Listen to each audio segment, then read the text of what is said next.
वन्देऽहं श्रीगुरो श्रीयुतपदकमलं श्रीगुरून् वैष्णवांश्च श्रीरूपं साग्रजातं सहगण रघुनाथान्वितं तं सजीवं साद्वैतं सावधूतं परिजनसहितं कृष्णचैतन्यदेवं श्रीराधा कृष्णपादान् सहगण ललिता श्रीविशाखान्वितां सच ॐ अज्ञानतिमिरान्धस्य ज्ञानाञ्जनशलाकया चक्षुरुन्मिलितं येन तस्मै श्रीगुरुवे नमः। गुर्वभीष्टशपूरकं गुरुगणैराशीषसम्भूषितं चिन्ताचिन्तसमस्तवेदनिपुणं श्रीरूपपन्थानुगम् गोविन्दाभिधम् उज्ज्वलं वर्तनं भक्त्यन्वितं सुन्दरं वन्दे विश्वगुरून् च दिव्यभगवत्प्रेम्णो हि बीजप्रदम् देवं दिव्यतनुं सुचन्द्रवदनं बालार्कचेलाञ्चितं सान्द्रानन्दपूरं सदेकवर्णं वैराग्यविद्याम्बुधिं श्रीसिद्धान्तनिधिं सुभक्तिलसितं सारस्वतानाम्बरं वन्दे तं शुभदं मदेकशरणं नासीश्वरं श्रीधरं श्रीसिद्धान्तसरस्वतीति विदितो गौरीयगुर्वन्वये भातो भानुरिव प्रभातगगने गौरसङ्कीर्तने मायावादतिमिङ्गिलोदरगतानुद्धृत्य जीवानिमान् कृष्णप्रेमसुधाब्धिगाहन सुखं प्रदात प्रभुं तं भजे।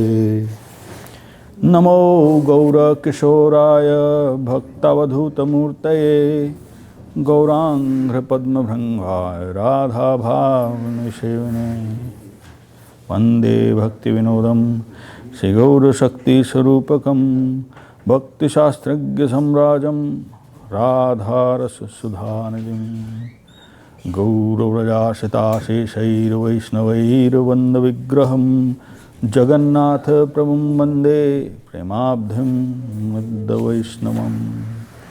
वाञ्छाकल्पतरुभ्यश्च कृपासिन्धुभ्येव च पतितानां पावनेभ्यो वैष्णवेभ्यो नमो नमः।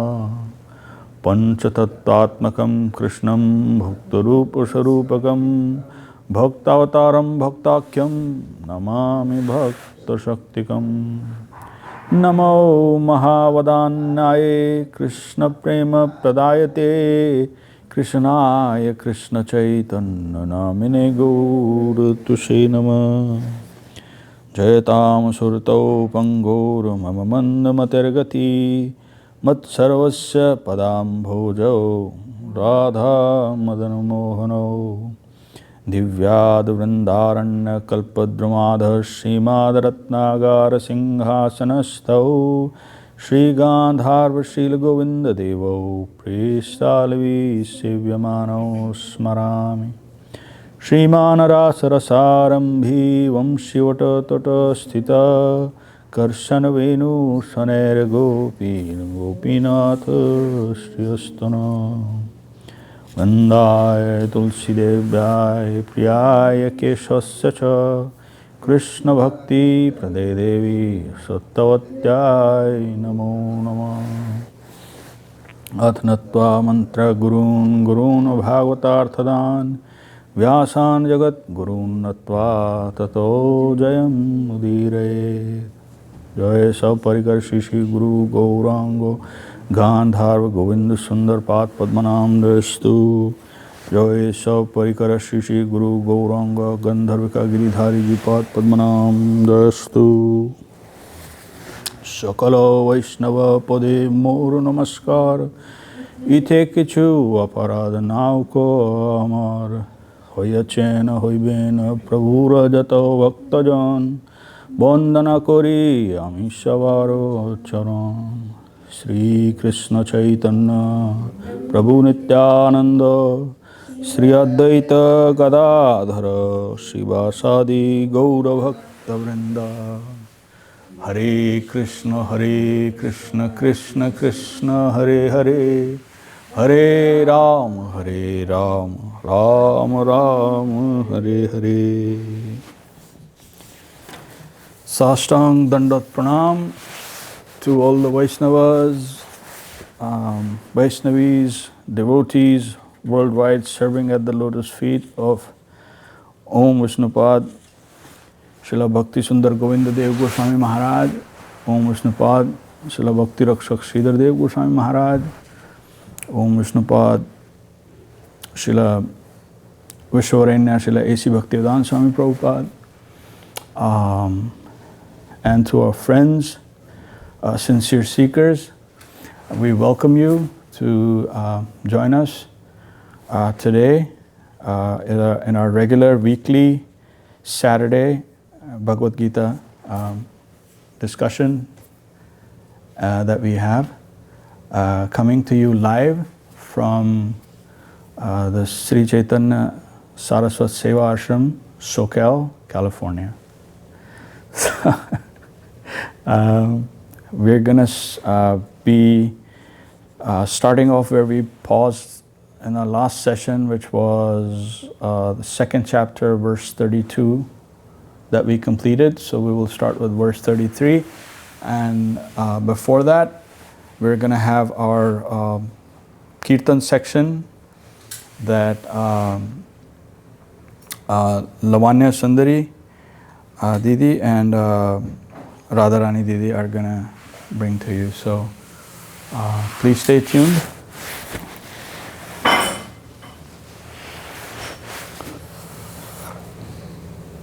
Do we have some further books?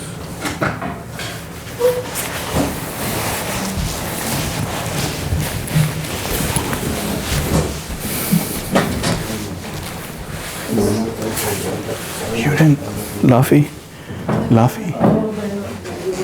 Lavanika, you didn't do anything. You didn't even. But it's.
I need you to be closer.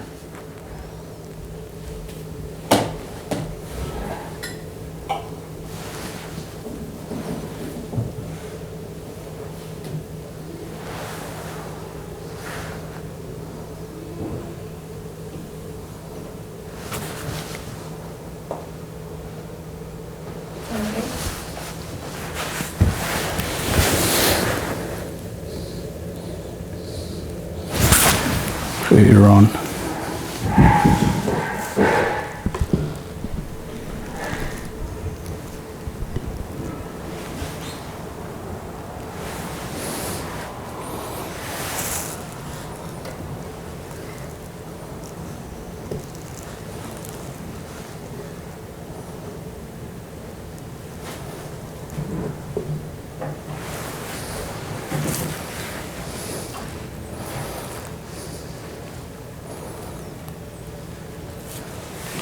You're on.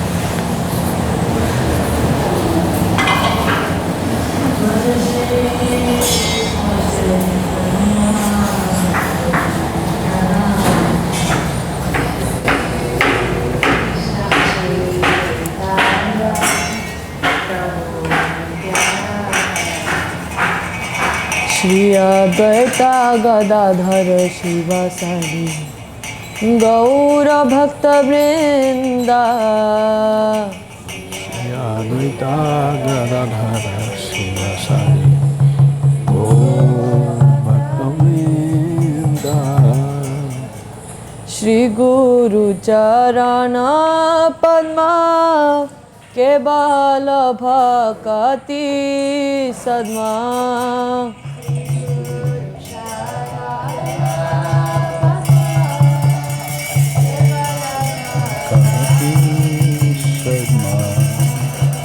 Vando Mui Sabadana Mate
Jai.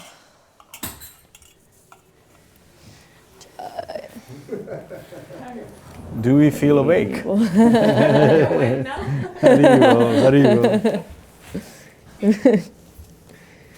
Jeev Jago is done in the morning, but now maybe we're awake. Jai Gurudev. Okay. We'll do page 156 now.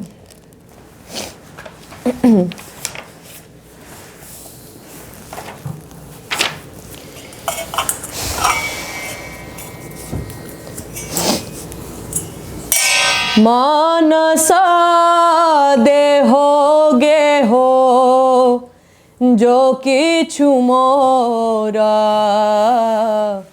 Arpilo tu apade Nanda Kishora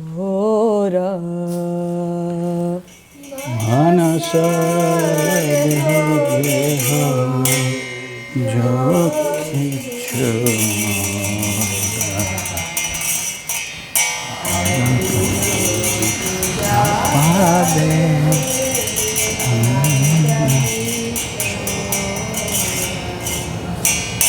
Mānasa Deho Geho Jo kichu mora Arpilo tu apade Nanda Kishora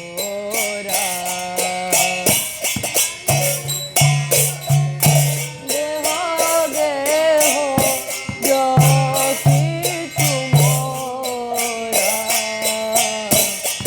Arpilo tu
That was so wonderful.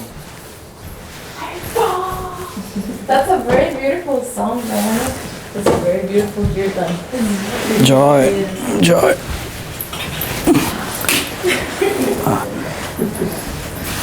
Come back. That was a good comeback.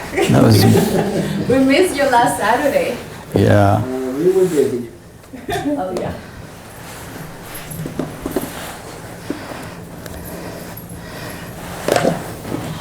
That's ecstatic kirtan by Lavanya Sundari and Radharani Didi. So wonderful.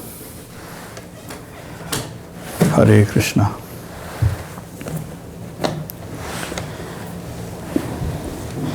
So for those who are joining us maybe for the first time or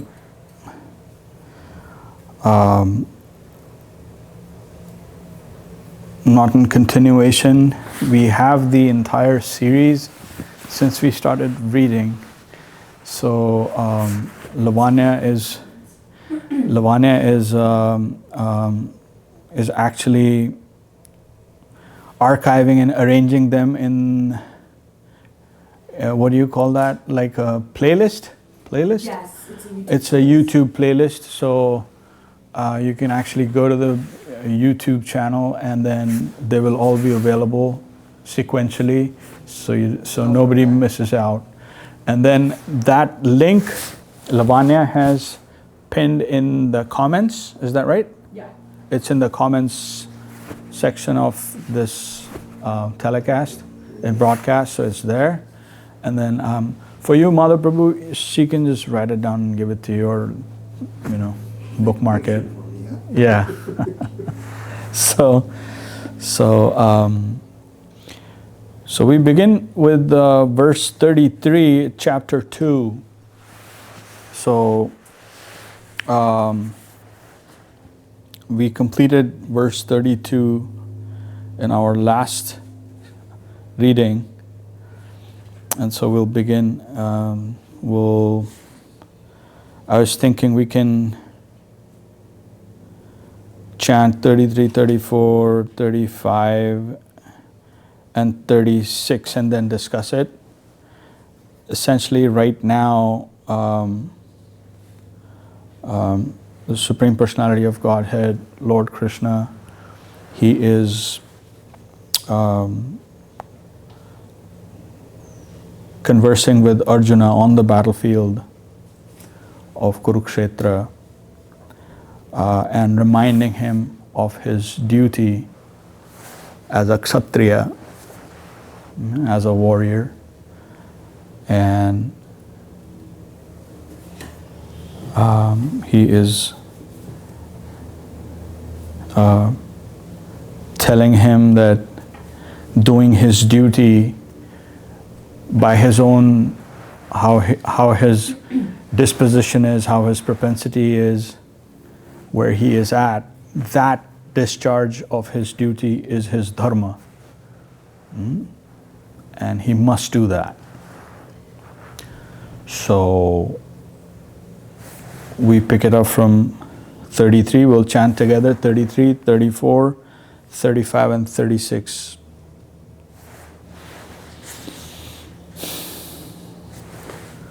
Atha chetvam imam dharmayam sangramam na karishyasi tata swadharmam kirtim cha hitva papam avapsyasi akirtim chapi bhutani kathyasyanti te vyayam sambhavitasya cha kirtir marananatirichyate Bhayad ranadu paratam mansyante tvama maharatha yesham cha tvam bahumato bhutvayasya silaghavam avachyavadamascha bahuna vadishyanti tavahitah nindantastava samarthyam tato dukkha taram nukim.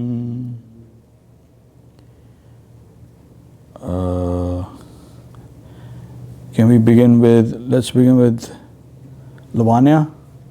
So you can read the translation and then we'll go to Radharani and then Madhav Prabhu and then I will read. So we'll go like that.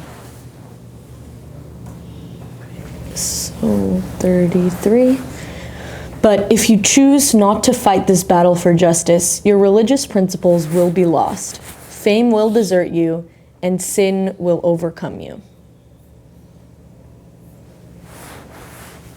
People will speak of your infamy for all time to come, and for the renowned infamy is worse than death. The great warriors who highly honor That's okay. you will ridicule you, considering that you were afraid to fight. And then let's see, 36. Your enemies will mock you. What could be more painful?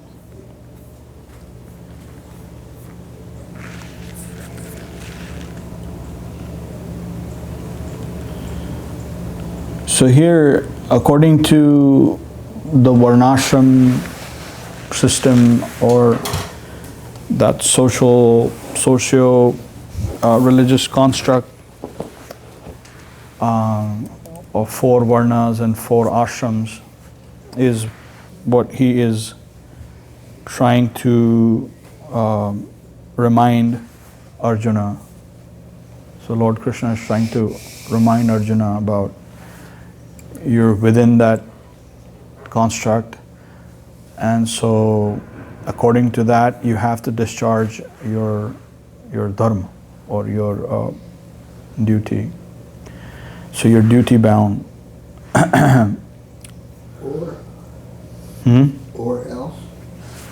Or else he's saying that there will be infamy which is worse than death.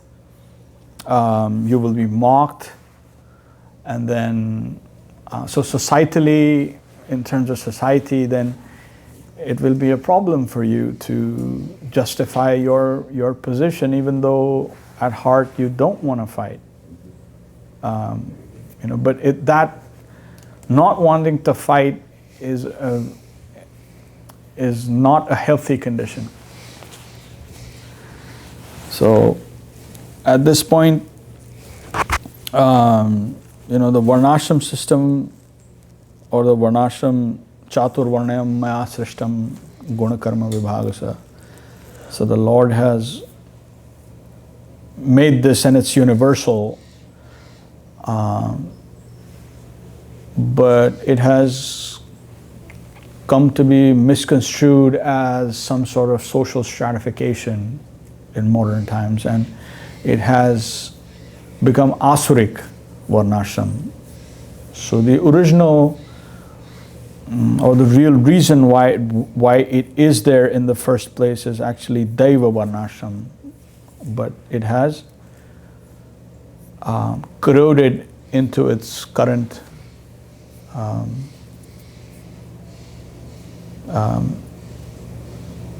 shape and form the way it is.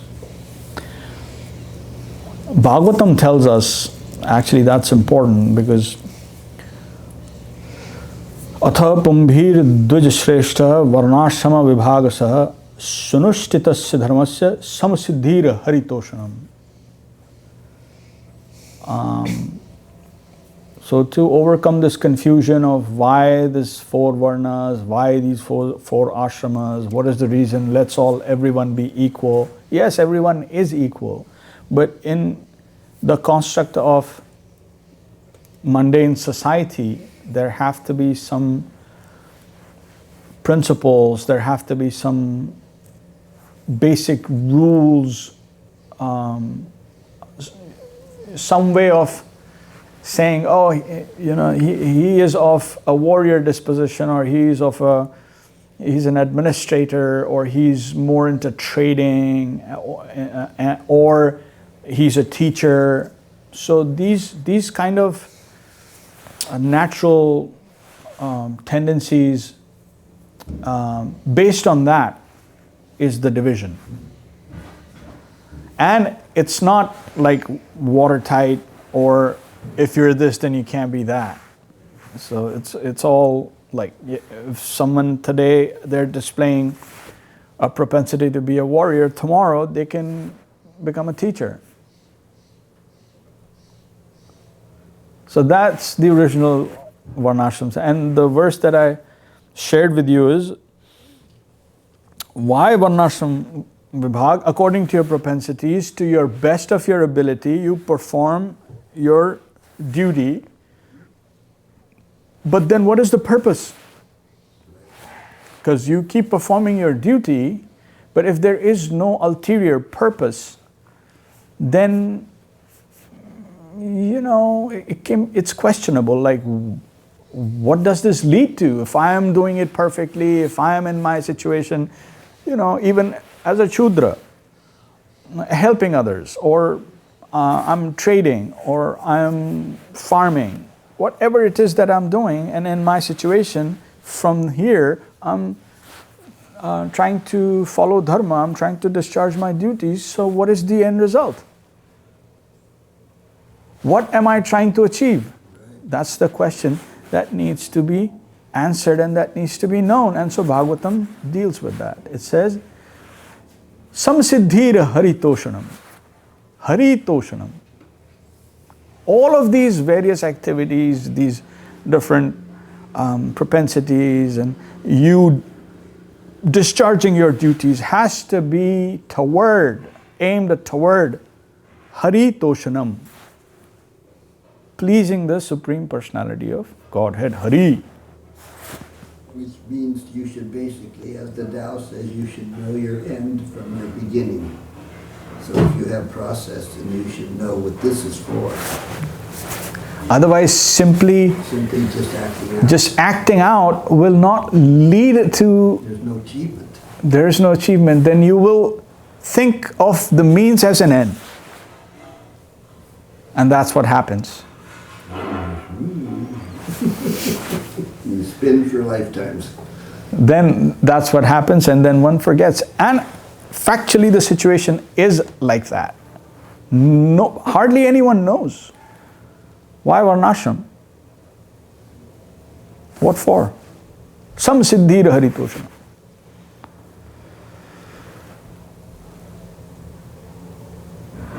Then it says, that's not all. Then it says, oh, so now you have come to the stage where you're perfectly discharging your duties and you know it's for the ultimate purpose is to please the Supreme Personality of Godhead.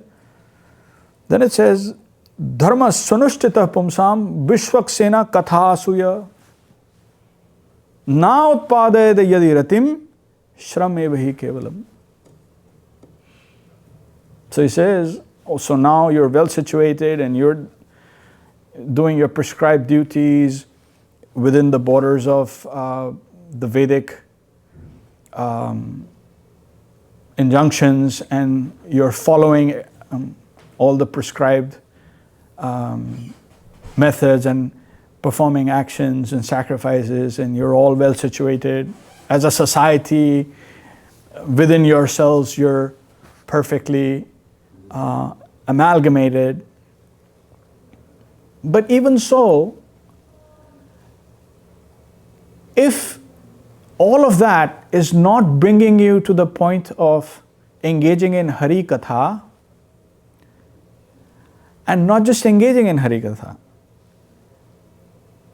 if you're not being attracted to it in one way or other, if there is no interest in increments, then all that perfection, all that understanding of the Vedas, all of the injunctions and all of the sacrifices, everything that you're doing is worth shram evahi kevalam, 0. Or worse. It's useless. Shram means burdensome labor. So it actually, the idea of being dharmic or of being religious becomes burdensome.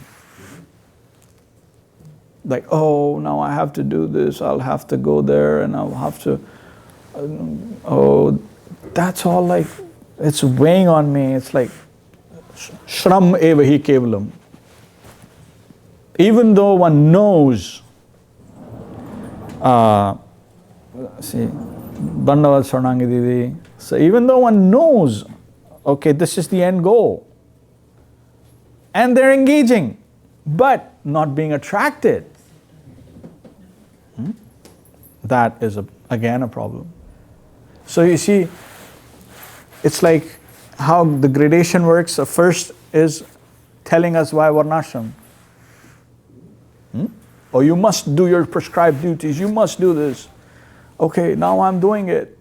But now if you're doing it, but you're not getting to the secondary or tertiary stage of being religious, actually being attracted to Harikatha in one way or other, there is no incremental interest, then shrameva hi kevalam. You must re-assimilate, get back to the drawing board. Fire yourself. Yeah. So that's how progressive and living this conception is. It's never like, well, it is what it is, you are who you are, and be happy. No, it's always telling us to move, to progress. And so because of that in the background, now if you read this and if you go into why he's saying this, it will make perfect sense. Because people go, well, varnashram, that's all like in relativity and it's all relative. Why is he telling that to Arjuna? Because of that reason. So you can't just ignore your social construct. You can't just ignore your temperament, one's own natural abilities and propensities.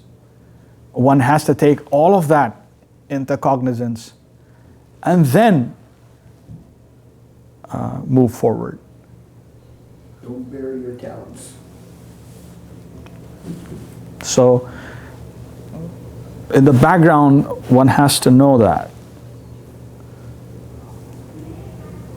And then one gets to the path of, into the culture of Sharanagati, absolute relativity, and then progress towards the sweet absolute. But from within the construct, within the socio-religious construct as is in society, maybe mundane relativity, but there are prescribed injunctions, there are duties, there are things that we can engage in and start our progress from where we're at. That's why all these levels even exist. So no one gets left behind, literally.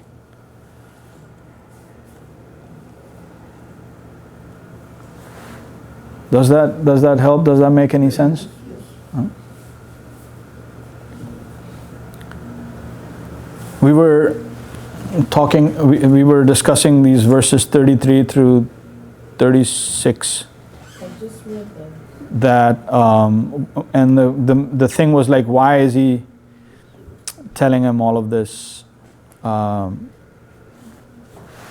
so then it led us to like, why varnashram? Because this is according to his relative position in society as a warrior and as a Khatri. These are his duties. This is his temperament, and he should not ignore that. And he should perform. He should do it to the best of his ability. So from that angle of vision, then we were saying why even varnashram exists. Let's just first try and understand that. Is it something? Is it a means to an end, or is it something which is itself an end?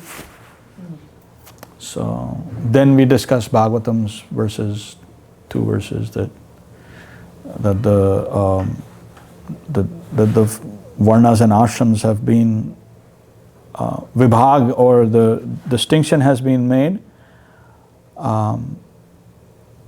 So ultimately, everyone can, according to their best capability, perform action, perform sacrifice, and move to a point where they are satisfying in some way the Supreme Personality of Godhead. Sam siddhira haritoshanam. That is the reason for the existence or the formulation of varnashram, daiva varnashram.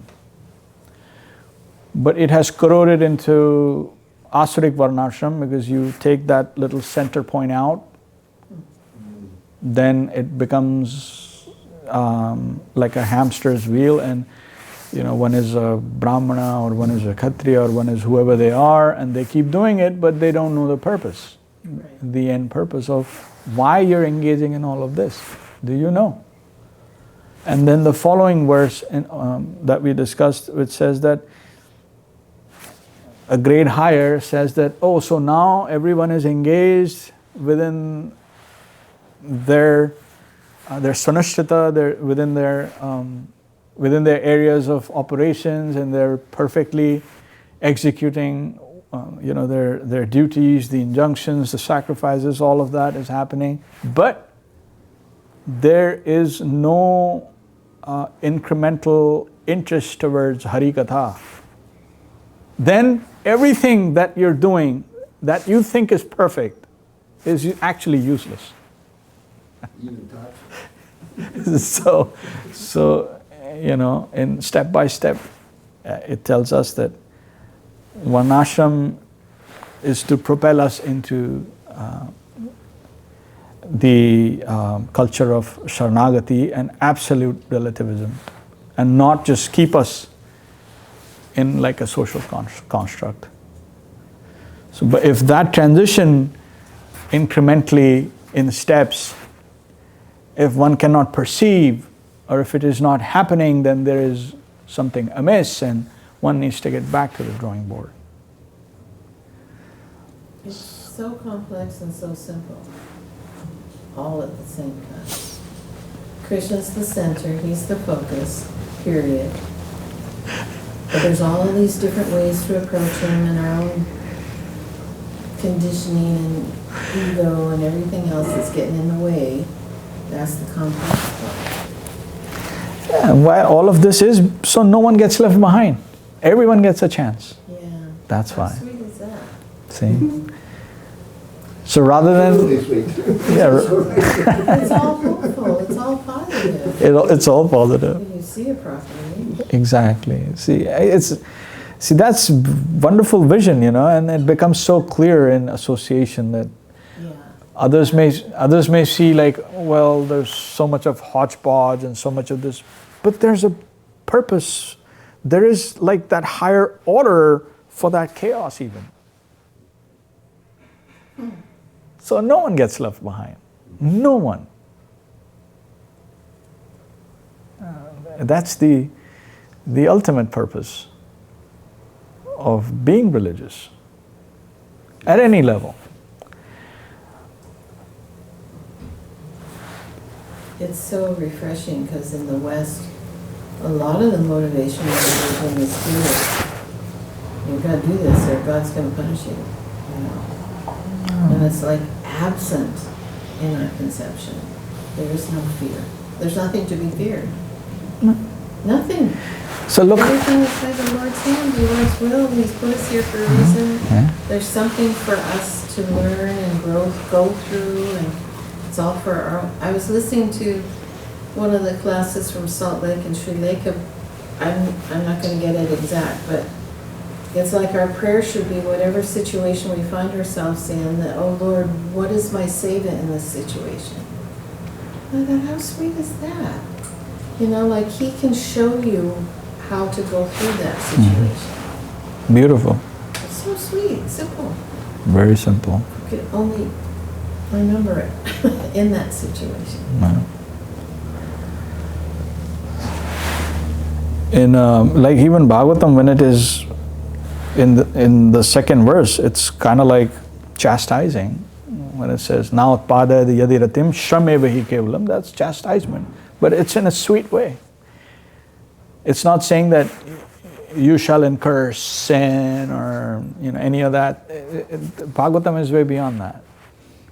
But it's saying all these things and every engagement and all that you're thinking is more than it's worth, and whatever that your endeavors are, and however emotionally and otherwise you're invested, it's all amounting to zero. That's all it says. It doesn't say that you shall be whipped or cooked in oil or any of the those kind of things. So the interactions between divinity and between units of consciousness and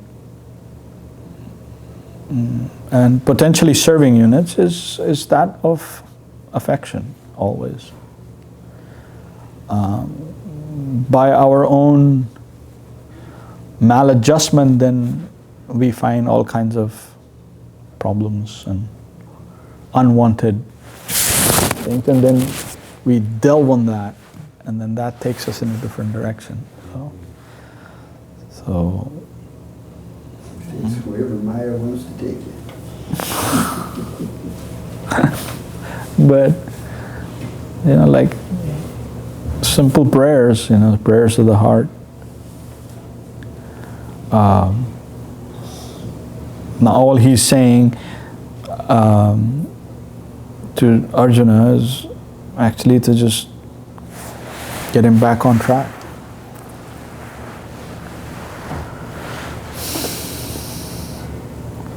And even then, he lets him decide. You choose. Yatechasi tatha kuru.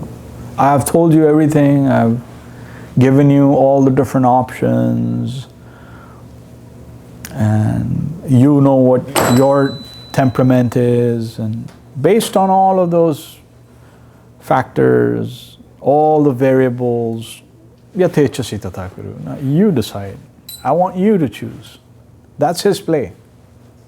If he chooses for everyone, then everything will be predecided, predetermined, predestined, prarabdha. Then where is the question of little free will? No. He values that more than anything else, is yours and mine and everyone else's free will. That little free will that we have, where we invest it, how we use it, that's the key.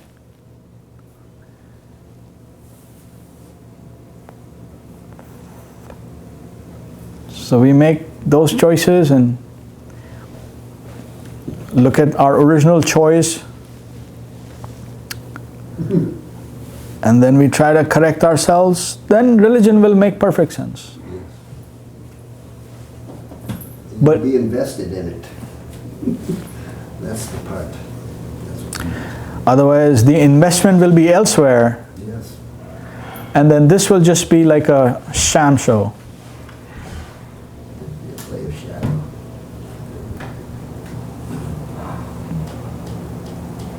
And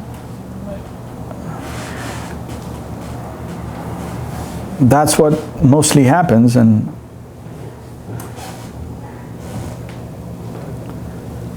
people don't realize, but time passes by and things get worse. So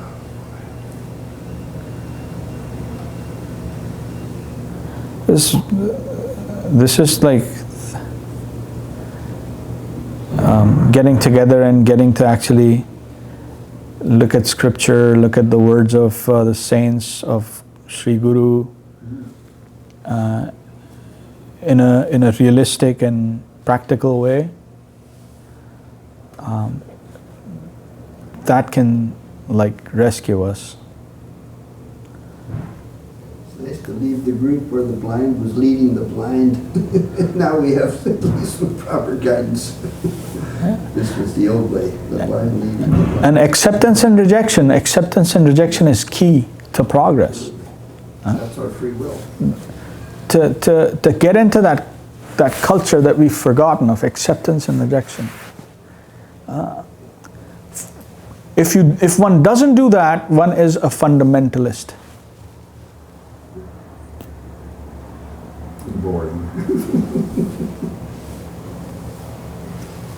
And they will be, and this is it, and that's it. It's easy to fall into that, Very. like a rut. I'm comfortable here, I'm just, The old plateau, yeah. yeah, yeah. Take a But break. it's actually dynamic, Always. always. It's always changing, we're always changing, and there is no plateau. No. I mean, we don't want a plateau, we want to, Continuously. make progress. So unless we have that culture of acceptance and rejection, he's saying, talking about Vedic injunctions, talking about varnashram, but then anyway, I'm jumping ahead, but he'll go Traigunya Vishaya Veda Nistraigunya Bhavarjuna. So when he comes to the end of this thread, he'll go, the Vedas are to navigate the three modes of nature. They're for the mundane. He says, Nistraigunya Bhavarjuna. But I want you to be situated above the gunas. Be nirgun. But here he's talking about, see? Step by step by step. How he takes. Nistraigunya Bhavarjuna. Nirdanda nitya sattastav.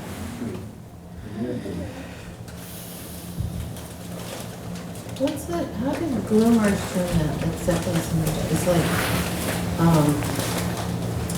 it's just slipping my consciousness. He had a term that he used for that, to making proper adjustment, but. For that verse or? No, for that concept of acceptance and rejection. Like, I don't know, it's just escaping. Acceptance and elimination. I guess that's just a different terminology. Acceptance and elimination. Yeah. Acceptance and elimination at every Accepting step. favorable, rejecting Yeah. unfavorable. Okay. But that, as we progress from gross to subtle, it gets refined, more and more refined. It's not the same. Every wave is favorable. Then every wave is favorable. Right. And then it'll come to taste. Then we will gravitate towards one kind of taste. So again, acceptance and rejection will be there. In a sweet way. But it's always there. It's always there. So starting with, reject the unfavorable and then accept what is favorable. And that can change too. Yeah. Something unfavorable, but then maybe favorable. Yes. It's not black and white. It's No. not stagnant. It's not a plateau. Dynamic reading. It's living. That's why this is a living conception. The heart can only be if it's living. It's like we're kind of programmed to okay, let's just create a situation where we can just coast. Right? Like, okay, we got all our I's are dotted, the T's are crossed, and now let's just all plug in. Dandavats. It's like we have to go a little deeper. Yeah. And do some surrendering. And the most painful surrender is our ego. We have such a it's like a high opinion of our own opinion. Exactly. And it's very difficult to give up. Like sometimes I don't know what I clicked on, but now in my feed I get all these different devotee groups, And it's like, it's really hard. You almost feel offensive by no. But sometimes you'll just, where are they at? You're a little curious. And sometimes the negativity that comes through is so discouraging, why are we finding fault with each other? We're tearing each other down instead of lifting each other up. And it's like the opposite of what you've been saying. It's all hopeful, it's all positive. The loving Lord is there to encourage us and help us in every way, and without association. And we should be reminding each other of the good, not the bad, and not, it's like a dangerous slope. You have to be really careful of who you associate with.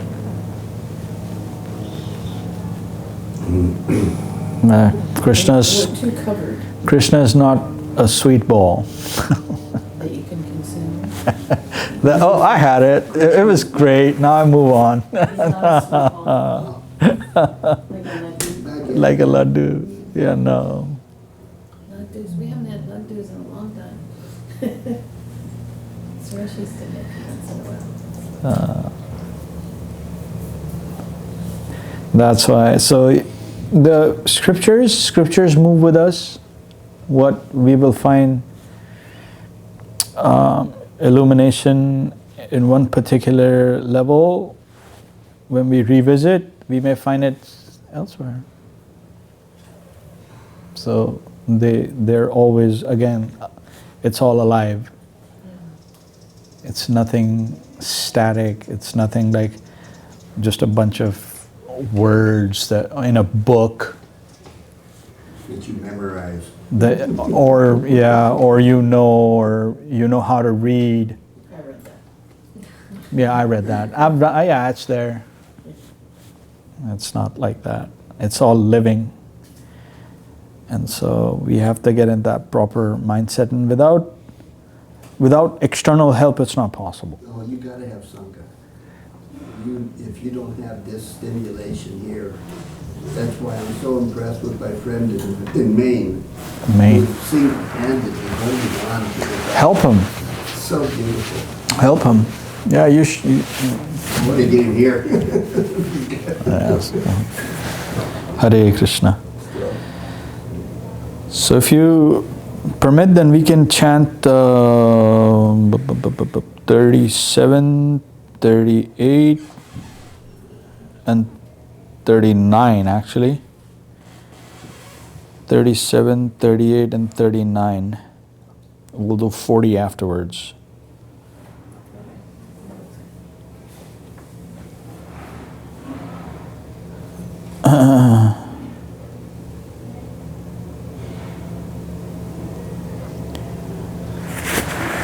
हतो वा प्राप्स्यसि स्वर्गं जित्वा वा भोक्ष्यसे महीम् तस्माद् उत्तिष्ठ कौन्तेय युद्धाय कृतनिश्चय सुख दुःखे समे कृत्वा लाभालाभौ जया जयो ततो युद्धाय युज्यस्व नैवं पापम् अवाप्स्यसि एषा ते विहिता सांख्ये बुद्धिर्योगे त्वमां शृणु बुद्धया युक्तो यया पार्थ कर्मबन्धं प्रहास्यसि.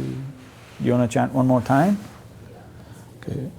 हतो वा प्राप्स्यसि स्वर्गं जित्वा वा मोक्षयसे महीम् तस्मादुत्तिष्ठ कौन्तेय युद्धाय कृतनिश्चय सुख दुःखे समे कृत्वा लाभालाभौ जया जयो ततो युद्धाय युज्यस्व नैवं पापम् अवाप्स्यसि.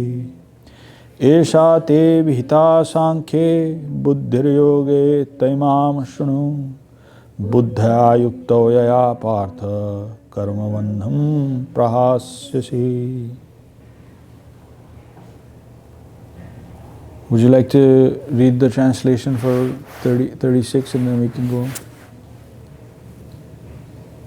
You want me to? Yeah, if you...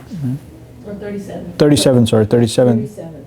O son of Kunti, if you are killed, you will attain heaven. And if you are victorious, you will enjoy your life on earth. Therefore, being confident of your success, arise for battle. Considering pleasure and pain, gain and loss, and victory and defeat to be one and the same, fight. No sin will be incurred by you.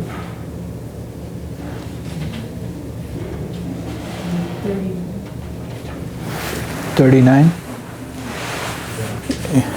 You can read the translation, I'll read the commentary. I will reveal to you this knowledge, Buddhi, of the soul.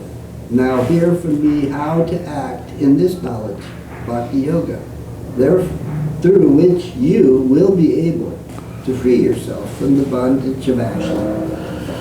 Bondage of action. Karma bandhan. So karma bandhan, it's like a bondage. Because this is also a reactionary plane. So any action that we take, whether subtle or on the gross level, it always has a reaction. And so because of that, it is like a binding factor. It binds us to the reactionary plane. Karma plane? Yeah, plane of karma. So commentary, it will be revealed that Buddhī-yoga, yoga of wisdom, is a singular path. When Buddhī-yoga is seen to be limited by the ideal of action, it is known as karma-yoga. When it extends beyond action up to the peak of knowledge, it is known as jnana-yoga or Sāṅkhya-yoga. And when transcending the limitations of both action and knowledge, it touches bhakti or devotion. It is then known as bhakti-yoga or perfectly pure and complete Buddhī-yoga. This is by Śrīla Bhakti-Vinod Ṭhākur. So what that means is, like we were trying to, like why is he telling Arjuna, why is Krishna telling Arjuna about his relative duties while talking about the constitution of the soul? So here again, he is saying that I will reveal to you Buddhī-yoga. And Buddhī-yoga in of itself is a singular path, which means anywhere that one is situated, one may be in like gross ignorance, or maybe in satogun, or maybe in transcendence, in like that liminal Brahman conception, wherever one may be, Buddhī-yoga has the capacity to actually take that entity all the way to pure bhakti. So that's why he uses Buddhī-yoga here. And Śrīla Bhakti-Vinod Ṭhākur is explaining to us the proper meaning of Buddhī-yoga. Buddhī-yoga, in a way, is saying wherever you are, whatever conception you're at, or you're at no conception, it has the power, it has the potency to lift you up and slowly bring you step by step into the fold of pure bhakti. Bhakti-yoga proper. It has that capacity. And again, it depends on the individual also at the same time. But just looking at what was said, because at this stage, he is wanting to free Arjuna of the vilupti in his bondage and karma first. So, yeah. I never really thought about it before until you pointed out that we're in the plane of action and reaction. I never thought about it. At the upper level, there is no action and reaction. No. Just the flow of devotion. Yeah. So that never clicked before. That's the plane of dedication. Yeah. So, when we are given service, see, that's the difference between service and karma. Service on the superficial level appears to be, well, you're doing activities, you're making this, you're making that, you're doing this, you're eating, you're doing, or you're dressing up, or you're, but there is a sea of difference. That's why when we are given service, it's invaluable. That connection is all in all. See, that has been given here, but one has to understand that just like the Supreme Lord himself seems to take birth and play out his pastimes, it seems superficially, from the superficial vision, it seems, well, just like any other mortal. Same thing. The difference between service and karma is that when we are given service and we do it, we may not realize it, it's a question of time. But literally it means we have been handed our potential. What you can potentially be here. Not what we are what we are, but we are engaging in the future from our perspective, from the our timeline. We are engaging how we're engaging what we'll be doing. And our temperament, our propensity, our mood shapes that. But that's the connection that when we talk of like, those fortunate souls who were given that, service connection is the highest. Because that is not action-reaction, like you're saying. That is not of this world. That is not eating. I've heard that Śrīmad Seva is the toll and the ticket. It is said, Bhunjate te to agham papa ya atma karanat. Those who eat simply to satisfy their tongue ingest nothing but sin. And the most vile kind of sin. Bhunjate te to agham papa. Like agham, not just ordinary papa, agham papa. In a simple thing that one thinks, well, I'm eating. No, you're ingesting sin. That's the difference. So, well, the tongue has a second entry position. And it sometimes will make you forget it. You can actually, Lavanya, you can actually zoom in that also. So you can go closer if you want. But you can avoid that. But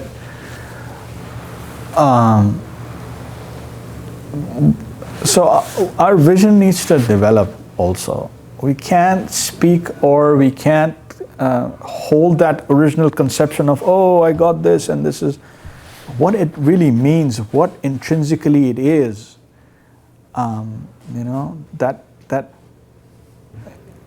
That connection needs to be revisited again and again, refined more and more. And we shall come to a proper conception and understanding of how valuable that is. That has been simply given out. Mm-hmm.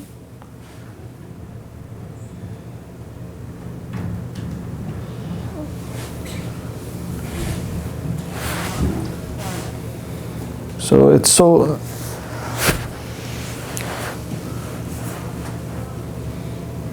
So we have been given the highest conception.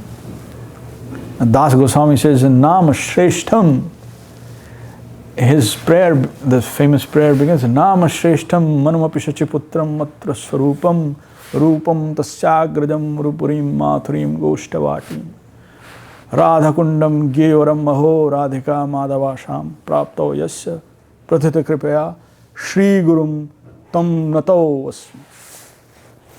But he begins with that very beautiful thesis, Nam Shreshtham. Why does he say that?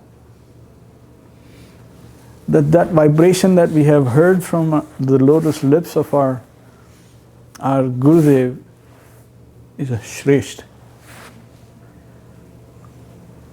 Shresht meaning it is from that subtlemost region in Goloka Vrindavan. So when we associate with that vibration, that's the potential. That's where we are. That's where we will be, or that's our potential. If we let Nam Prabhu carry us, that is where it goes. Nam Shreshtham. It is not second level, it is not third level, it is just the Shresth. So it comes out like that. All these other things is beginning with Nam Shresth. The Śrī Arjuna that we have gotten. More merciful than anyone, anything in our conception. There's Nam, Harina. So, but with more and more refinement, then we understand. We understand more, we have more insight. And as we get placed into more and more subtle conception, then that is real progress. That is real progress. Acceptance and rejection, acceptance. Yesterday I understood that, and that propelled me to this stage, so now I'm understanding. So that was essential at that point. Not to say that's bad, nothing is bad.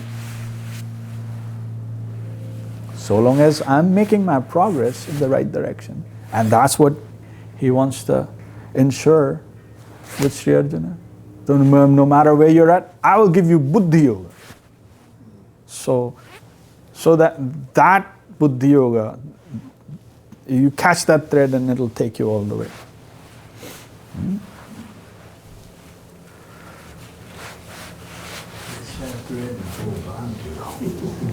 That's important. Don't let go. Don't let go.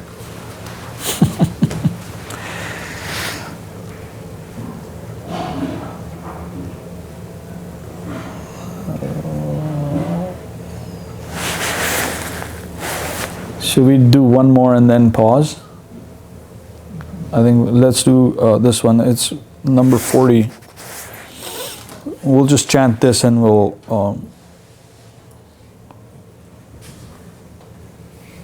Now, so remember, so at 39 he talked about Buddhī-yoga, right? Karma bandhan brahasya, that'll break the chain of action-reaction, right? Buddhī-yoga tamam shunu. So listen about Buddhī-yoga. So in this, the following verse, he is not repeating Buddhī-yoga, he is simply referring to it. So what he's talking about in verse 40 is actually the concept of, or the conception of Buddhī-yoga that he introduced. So it's in continuation. Let's chant that. Neha vikramana shosti pratyavayo na vidyate swalpam apyasya dharmasya trayate mahato bhayat. One more time. Neha vikramana shosti pratyavayo na vidyate swalpam apyasya dharmasya trayate mahato bhayat. So neha bhikrama na shosti. So you break that up, it becomes na iha. So iha is referring to Buddhī-yoga. So but you put it all together, sandhi, it becomes neha bhikrama na shosti. Jai. Ananda Didi ki jai. So na iha abhikrama nasho asti. That is the viched. Na iha abhikrama nashosti. So we'll read the translation. Would you like to read? 39, number 40,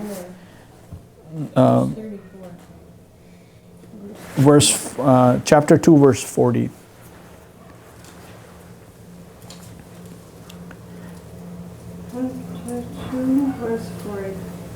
See the translation and commentary? No, on this path. Just the translation. Just the translation? Yeah. On this path there can be no loss and no harm. The slightless practice of such of a spiritual ideal saves one from the greatest fear. Jai. So commentary, Mahabhaya, the greatest fear is generally considered to be the fear of repeated birth and death in this world. But Mahabhaya also refers to Sayujya Mukti, the liberation of merging into the impersonal, non-differentiated consciousness of Brahmalok, Viraja, or a kind of impersonal Samadhi. Renunciation alone leads to Sayujya Mukti, the cessation of birth and death, but not to a life in the positive plane. It takes one to a permanent burial in Brahmalok.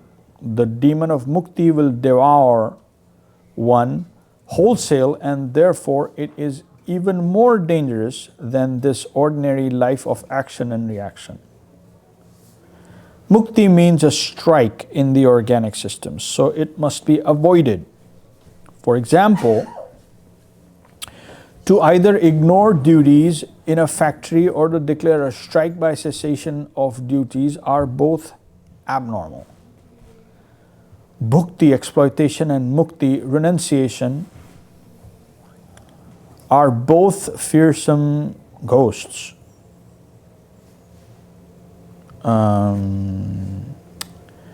Therefore, here Mahabhaya means the great apprehension of falling prey to both the ghost of exploitation leading to birth and death, as well as the ghost of committing suicide by merging into the impersonalism of incarceration in Brahmalok.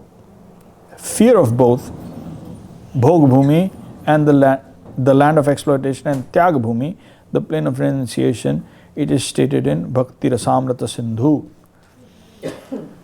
Bhukti Mukti Sprahayavat Pishachi Hridi Vartate Tavad Bhakti Sukhasyatra Katham Abhyudayo Bhavet.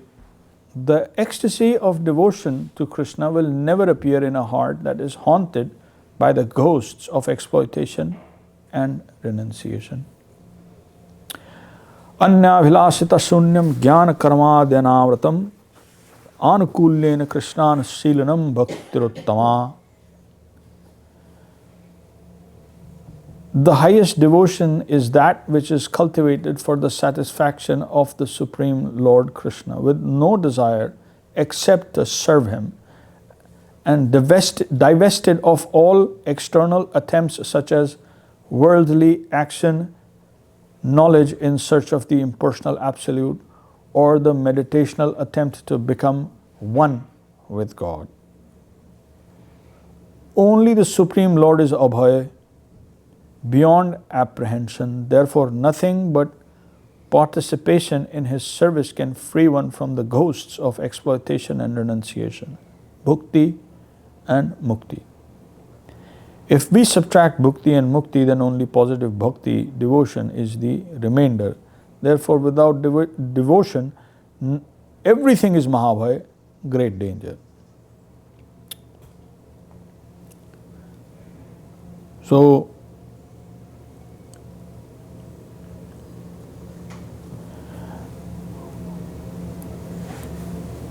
when he says on this path there can be no loss, no harm, the slightest practice of such a spiritual ideal saves one from the greatest fear. So in general it is mentioned fear, but like I said, depending on how one and where one is situated, fear will also be different. For someone like absolutely gross, like completely gross platform, for them death is the most fearful. The fear of death is. But he starts with, here they have started with Mahabhaya being, the greatest fear being repeated birth and death. So that's a little more refined than simply someone being afraid of death. So the repeated birth and death, someone will be situated when they understand that death is not all in all, right? Only then they can appreciate, like, well, it'll mean again birth for me, again going through the whole thing. So That is what is Mahabharata. And that may be more fearful than, actually that is more fearful than someone just simply being afraid of dying. And why are they afraid of dying? Hmm? And why are we afraid of dying? Well, I have an answer, but do you want to? No, I want to hear what you say. Because it is contrary to our nature. Yes. It's in the way of our desires. It may be reflected perversely and expressed perversely, but if you trace it back, then it is not our nature to go through the cycle of birth and death. Because we're nitya, we are immortal as soul. So this is an artificial imposition, and the rebellion is natural. But we cannot put our finger on it because we don't know. But we do rebel. No, I don't want to die. So it's more than anything else, it's an instinct. Even with lower animals, they don't want to die. No, nobody wants to. Yeah, so that is a perverted reflection of our true nature of actually being deathless. But it's reflected here as just pure fear of death, in ignorance, not knowing where it's coming from. So That sums it up too. People are afraid of the unknown. Exactly. afraid of the unknown. And there are others who just simply like to tempt fate. And then there's those that think that everybody that dies goes to heaven, you know, unless they're really bad. But it's just kind of like, that's the end of the story right there. You know, like, how do you, no qualifications, there's... No, you do good work, you go to heaven. Or you go to a better set of circumstances than you are. So it's like a credit. Oh, you get some credit for doing this, and that accumulates. And then you go, and then you enjoy there, and then when it finishes, then you fall back again. So it's a vicious That cycle. gives some higher understanding of repeated birth and death. Yeah. I think in the West, people think they, you know, go to hell. Oh, they're going to go see grandma now or whatever, you know. Well, grandma may be in Pitralok, may not be in heaven. Exactly. How does one know they're in heaven? Exactly. And the conception of heaven itself is relative. Right. And what goes on there? They never talk about that. Mm-hmm. I've heard there's a lot of roller skating. There's all clouds and barbs. It's all, yeah, well, you know. It's like it's hard to let go of someone you love in the past, and you want to wish them well, and you want to think of them in a better place, and like that. But it's so short on information. Yeah, for us, it, again, depends on our priorities, depending on what conception that we're in, our priorities and what is important kind of shifts. So for someone, it's like, you know, I need to be in office, I need to do this, I need to do this. All of this I can do later.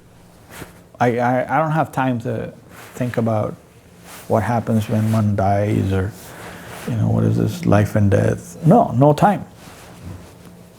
So in their worldview, what is important to them, they live by that. That's why Gita is so revolutionary Yes. in the West, because it gives you some deeper understanding, some revelation of what's really going on. So he's saying We here, really are. that's what Buddhi-yoga is. No matter what or how gross your conception may be, if you listen to him, if you listen to the word of the Gita, it has the potency to actually extricate you from that and put you on a path towards pure bhakti. Buddhi-yoga. Because even like the mightiest of religionists, they keep, like a pendulum, they keep swinging between exploitation and renunciation, exploitation and renunciation. And they don't know anything beyond. Yeah? So I have a question, I'm a little bit confused. So I thought renunciation was something good, that it was something favorable for the path of devotion, like renunciation of, material attachments and desires, and here it seems that it's not favorable, it's confusing to me. It's like different kind of renunciation, or? So, yeah, you're right. Renunciation actually doesn't translate the vairagya. What you're talking about from the point of view of detachment, that is vairagya. Rather, yukta vairagya. Yukta vairagya is a situation where one is in the understanding of how pointless this action-reaction, and vis-a-vis this action-reaction, this entire mundane plane exists. It exists not for primarily as a service to Śrī Hari, but actually as like a jailhouse or some sort of an asylum for persons who are not properly situated or they're maladjusted. So one factually understands that, comes to that understanding, then they will feel some kind of indifference towards all transactions on this plane. Isn't that favorable for the devotion? Provided one wants to have positivity, or they're disinterested in this plane because of attraction to some other plane, to a higher plane, to the plane of bhakti, to the plane of service, of positive attachment. Then this is good. Then renunciation is called yukta vairagya. Then all of these things on this plane become favorable because they will use everything properly. To be able to use all energy properly for the service of the center, for the service of Śrī Hari, that is yukta vairagya. But renunciation has all kinds of connotations or all kinds of meanings to it. So that's why here renunciation means dry renunciation.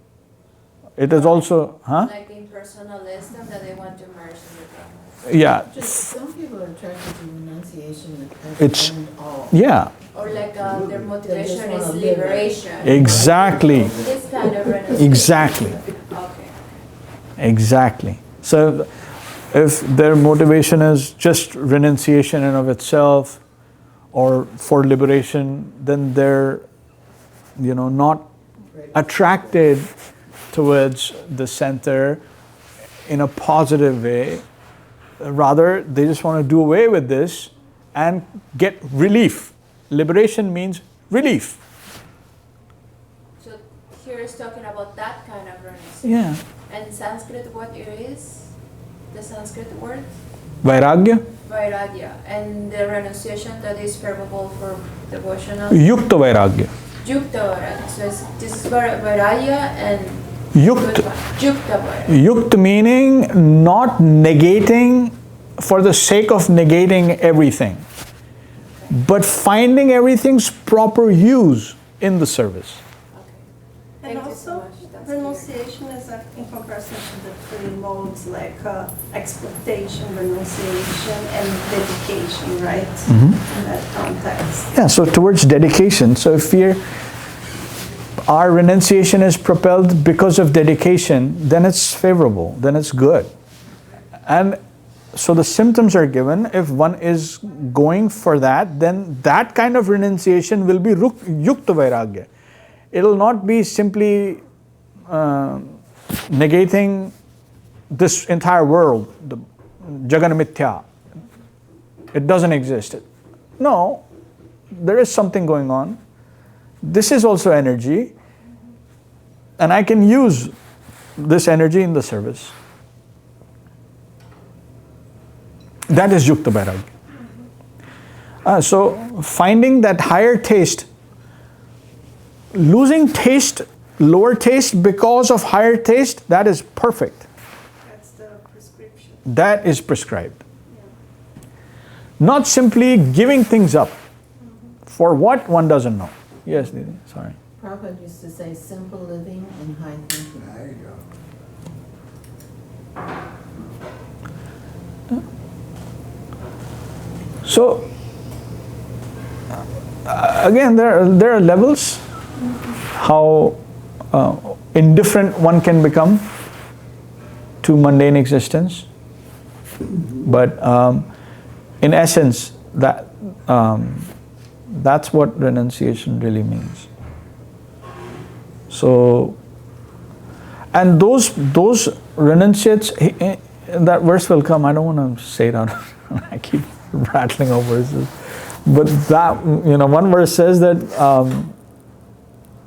someone who is wearing or in the garb of renunciate, but the mind still dwells on the objects of the senses, they're a hypocrite.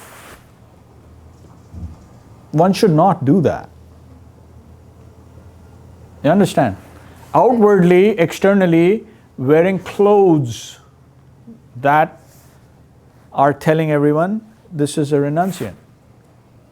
Internally, the mind still follows the senses to their objects. That is mithyachara suchyate. Like Hiranyakashipu, like... No, it's talking about... Someone takes sannyas, but they're still having relationships with women. And that, going back to what you mentioned about the fear of death being, because it's not natural to the soul, renunciation is not natural to the essence of the soul. The soul has to act. You cannot not act fearful for the consequences. Very good. Jai. That is only one path to act safely. It wants to act, it wants to enjoy. It wants to seek, it seeks pleasure. That's natural. The only issue or problem is where we seek it. Because of the maladjustment, we start seeking it in matter. That's all. Seeking is not the issue. Yeah. It is where you seek it. That's the issue. So that's what the whole thing is, that when Mahaprabhu tells that your swarup is to be a slave of Krishna, it's so revolutionary that first off, like on the face of it, it just doesn't sound very inviting, or like, nobody wants to be a slave of anyone by mundane standards. But he's saying that for that purpose, that you must understand that what I'm saying is so revolutionary to you because you have gone so far in the wrong direction that what I am saying is your swarup you will find actually repulsive. That's why he says that. Krishnera Nityadas, that is your potential, your ultimate potential. And we're repelled by that. Like, no, I don't want to be anyone's das. Slave? No. We want to be slave owners. Where's that coming from? Having gone off in a direction so wrong that we forget our true self. All aspects, the superficial aspects, bodily aspects we know, but our essence we don't. So he reminded us. But who will register this? Sumedasa, those who at some level of, wait a minute, what did he say? What did he say? Slave? Divine slavery? Wait a minute. What is he? Then there is something. So Mahaprabhu's conception is, like Swarnangi was saying, that it's not for it's available to everyone, it is for everyone, but only Samedasa are attracted to it, really. With that discernment, that they can at the subtle level discern, like, wait a minute, that what was that statement? That is so revolutionary, and catch it. So proper reception in Mahaprabhu's case and his Leela is very important. Otherwise you can miss it.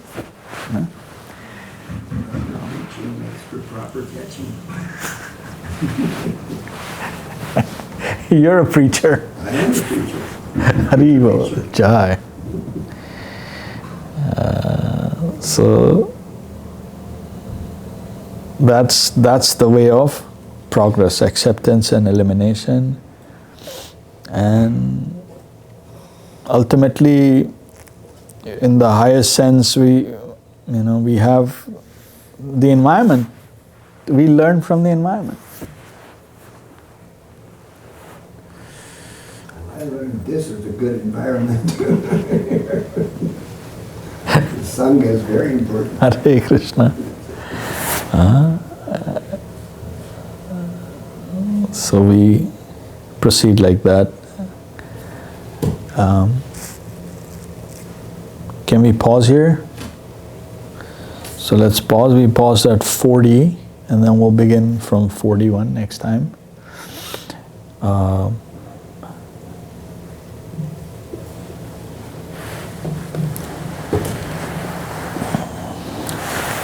Jai Om Vishnupad Śrīla Bhakti Sundar Govinda Dev Goswāmī Mahārāj ki jai. Jai Om Vishnupad Śrīla Bhakti Rakshak Srīdhar Dev Goswāmī Mahārāj ki jai. Jai Om Vishnupad Vishwarena Śrīla A.C. Bhakti-vedanta Swami Prabhupada ki jai. Jai Sri Chaitanya Saraswat Mat Acharya Binda ki jai. Jai Śrīla Bhakti Pavan Janardhan Mahārāj ki jai. Jai Saparikar Shri Shri Guru Gauranga Gandharvika Giridhari jo ki jai. I should have started with that. Anyway.